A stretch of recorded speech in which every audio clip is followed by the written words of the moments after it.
UP में criminals की list जारी हो चुकी है। कई के एनकाउंटर भी हो चुके हैं। असद गुलाम के बाद 3 दिन पहले अनिल गुजाना मारा गया। यूपी पुलिस की मोस्ट वांटेड लिस्ट में अभी भी 26 इनामी बदमाश है।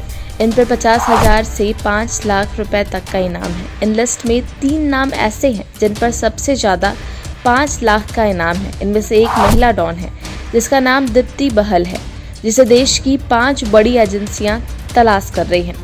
लेडी डॉन दीप्ति के अलावा पुलिस को अतीक अहमद की पत्नी साइस्ता और मुख्तार अंसारी की पत्नी अफंसा अंसारी की भी तलाश है। आज आपको बताएंगे कि 3 लेडी डॉन की कहानी और उन्हें क्यों तलाश किया जा रहा है।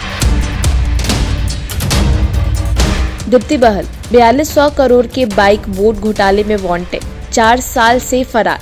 हिमाचल में उनके नाम पर स्कूल भी है। दीप्ति बहल गाजियाबाद के लोनी की रहने वाली है। वो 4200 करोड़ के बाइक बोट घोटाले के मास्टरमाइंड संजय भाटी की पत्नी है। यूपी पुलिस 4 साल से दीप्ति बहल को तलाश कर रही है। देश भर में बाइक बोट घोटाले की 100 से अधिक FIR दर्ज है, जिनमें दीप्ति भी हैं। दीप्ति बहल के साथ बाइक घोटाले में शामिल मेरठ के विजेंद्र सिंह हड्डा और बुंदेल शहर के भूदेव भी 5-5 लाख रुपए के इनामी हैं। दीप्ति बागपत एक कॉलेज की टीचर भी रह चुकी हैं। दीप्ति के नाम पर यूपी में एक स्कूल है और हिमाचल प्रदेश में कॉलेज भी है। ED, CBI, EOW, STF समेत 5 जांच एजेंसियां उनके अपराधों की जांच कर रही है। उसकी तलाश के लिए रेड कॉर्नर नोटिस भी जल्द जारी हो सकता है। मार्च 2021 में जांच एजेंसियां ने लोनी में उसके आवास पर कुर्क किया। मेरठ में उसके घर की तलाशी हुई तो पाया गया कि वो 10 साल पहले ही शहर छोड़कर चली गई है। दीप्ति के पति और बसपा नेता संजय भाटी ने गर्वित इनोवेटिव प्रोमोटर्स लिमिटेड के नाम से एक कंपनी बनाई थी, जिसमें दीप्ति बहल के 38% शेयर था। बाइक बोर्ड स्कीम के निवेशकों को साल भर में 2 गुना मुनाफा कमाने का झांसा दिया गया था। कंपनी का दावा था कि 62,000 निवेश करने पर 1 साल में हर महीने 9500 रुपए मिलेंगे। 2019 की शुरुआत में बाटी की कंपनी गायब हो गई। निवेशकों का आरोप है कि उन्हें कोई पैसा नहीं दिया गया। स्कीम संचालक के फरार होने पर लोगों ने मुकदमा दर्ज कराना शुरू कर दिया था। बाइक बोर्ड घोटाले में यूपी में कुल 118 मुकदमा दर्ज कराए गए हैं, जिनमें सर्वाधिक 96 मुकदमे गौतम बुद्ध नगर में दर्ज है।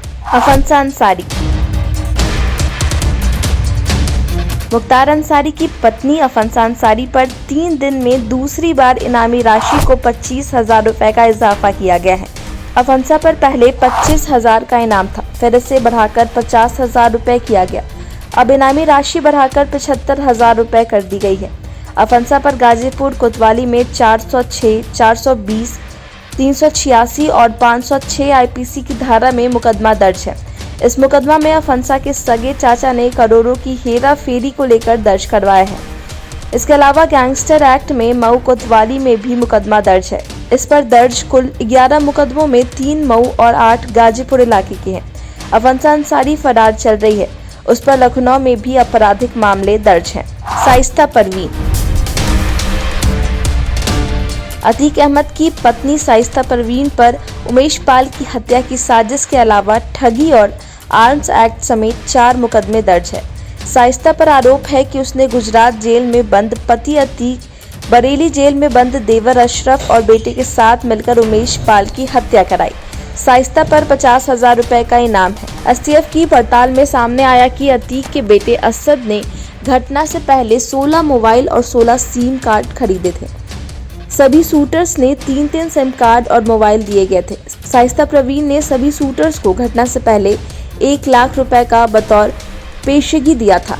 अतीक के जेल में रहने के दौरान उसके आतंक के कारोबार को संभालने का भी आरोप साइस्ता पर है। साइस्ता को यूपी पुलिस को लंबे समय से तलाश कर रही है। पुलिस और STF ने इसको मोस्ट वांटेड घोषित कर दिया गया है। साइस्ता को उमेश के घर वालों के नामजद किया गया है। 5 बेटों में तीसरे बेटे असद और पति अतीक की हत्या हो चुकी है। साइस्ता दोनों के ही अंतिम संस्कार में शामिल नहीं हो पाई। साइस्ता ने 5 जनवरी 2023 को प्रयागराज में बसपा की सदस्यता ली थी। फिर वो बसपा के टिकट से मेयर चुनाव में उतरने वाली थी। उसने चुनाव प्रचार भी शुरू कर दिया था।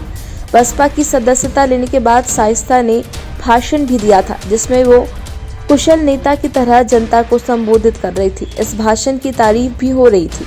कुछ रिपोर्ट्स में बताया जा रहा है कि साइस्ता पति अतीक और अशरफ के जनाजे में शामिल होने के लिए प्रयागराज में ही थी। यहाँ साइस्ता अतीक के वफादार जरफुल्ला के घर पर खुलाबाद में ठहरी थी। इस राज का खुलासा अतीक के वफादार जफर के बेटे आतीन ने पुलिस की पूछताछ में किया है। आतीन असद का दोस्त था और उसके साथ लखनऊ में रहता था। उसने पुलिस को बताया कि 15 अप्रैल को साइस्ता और साबिर उसके खुलादाबाद के घर में आए थे और वहां पे रुके थे।